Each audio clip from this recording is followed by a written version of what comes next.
Hello mga kamoma! For today's video, magpapaligo tayo ng mga aso. So, bali late post na nga po pala ang video na ito mga kamoma dahil nga kinabukasan nagkasakit ako ng hina ang moma nyo.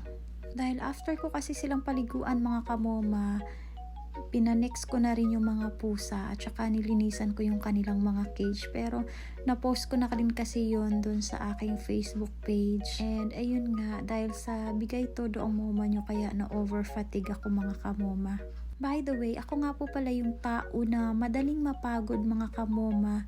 So konting mga ginagawa ko lang ay mabilis talaga akong hinihingal. And hindi nga talaga pwede sa akin yung mapagod ako ng sobra.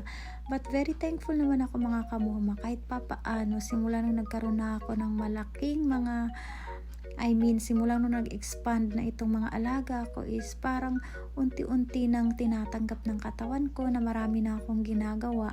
Unlike before po kasi mga kamoma. So at least parang pang ano na rin ito tanggal anxiety, ganun. And pang exercise, pero minsan kasi hindi din pala talaga pwede kapag ka sobra-sobra. Siguro no next time, kung mga aso lang yung papaliguan ko is mga aso na muna.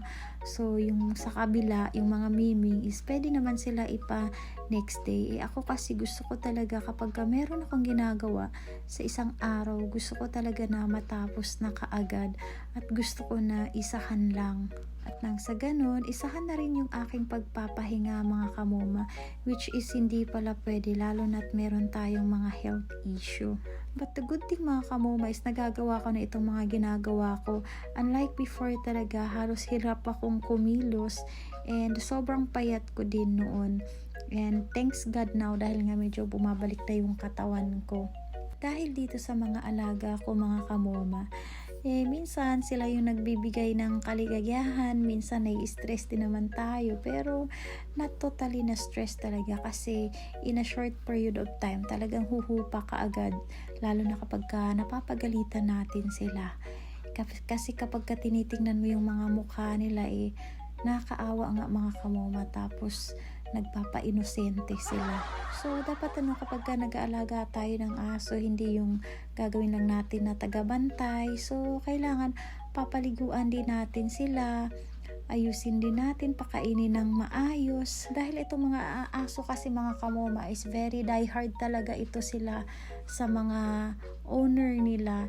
Kaya minsan napapansin nyo na kapag umaalis tayo tapos panay yung sunod nila sa atin kapag hindi natin sila sinisecure or hindi natin sila pinapapasok sa loob ng bahay bago tayo umalis. Kaya talagang hahabulin tayo ng mga to. Dito talaga ako hirap sa pagpapaligo sa kanila mga kamoma dahil ang lalaki ng mga katawan nila tapos ang bibigat ng mga katawan nila. Kaya at this moment ayoko na talaga muna kasi magdagdag ng alagang aso mga kamoma. Pwede lang talaga ako magpakain sa labas dahil nga meron talaga akong health issue. So baka hindi na kasi kakayanin ng katawan ko mga kamoma. Lalo na rin kasi minsan yung mga kapatid ko ay meron din silang pasok sa school. Kaya most of the time mga kamoma, kami ni Apa yung naiiwan dito.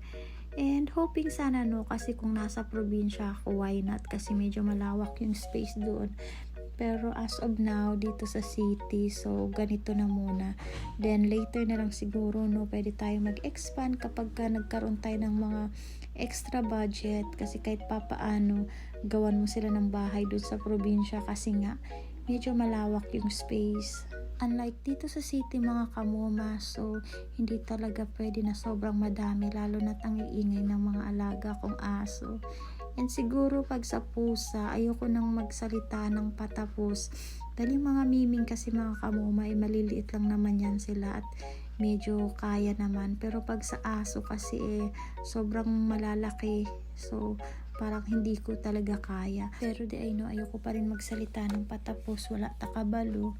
Ayun, if ever na sakaling lilipat kami ni Apa or magkaroon kami ng malaking space, so pwede naman sila dagdagan. And as of now, ito na muna yung kaya namin.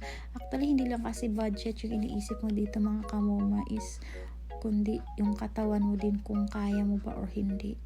Sorry jud kaya kay nakita jud ang ako ang likod ring dapita oy, pero talagang kapuya. Hindi na ako makahingi ng tulong sa mga kapatid ko, gawa ng marami din silang ginagawa mga kamuma. Dahil nga every Saturday and Sunday oras ng paglalaba nila, kaya very busy din sila, and naaawa din ako sa mga kapatid ko dahil napapagod din po sila. Kaya sabi ko hanggat kaya ko ako na muna magpapaligo sa kanila, pero yun lang, na bar down jud akong lawas pagkaugma mga kamuma oy. Mao to nagsakit ko, knockdown jud ang inyuhang muma. Kaya ngayon na ako ulit nakapag voice over mga kamuma, hoping na supportahan nyo po ang aming YouTube channel. Dahil bihira lang naman kami nagpo-post ng mga video namin dito sa YouTube channel mga kamuma. Yun lang po.